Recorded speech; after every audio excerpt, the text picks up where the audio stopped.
सहित बर्तमान तो समय अल्प एवं समस्ते विदाय नाम व्यग्र तथापि मुझे गोटे कथा कहि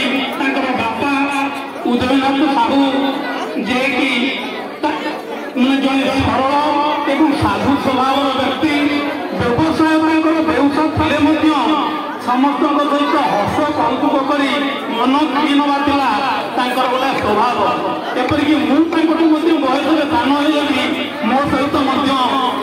अनेक हस कौतुक समय कटी आज झील कल्पना साहू जो प्रकार संवर्धित होती स्वर्गपुरी खाई निश्चित रूप छाती गुंधेमट हो आउ गोटे कथा मुझे कहि मुझे कही न था आमर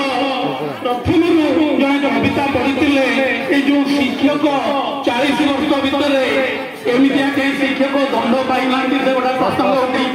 मुझे विषय कहूनी कि से कथा मन पड़ा बोली गोटे कथा कहूँ आज्ञा कौन राज्य में जोड़े पुओ गोटे हूँ राजंकर अधीन राजा एवं मंत्री उभय से कूर पानी व्यवहार करती राज्यर जितक प्रजा से आउ गोटे कूर पानी व्यवहार करती दिन गोटे जादूकर आसला जादूकर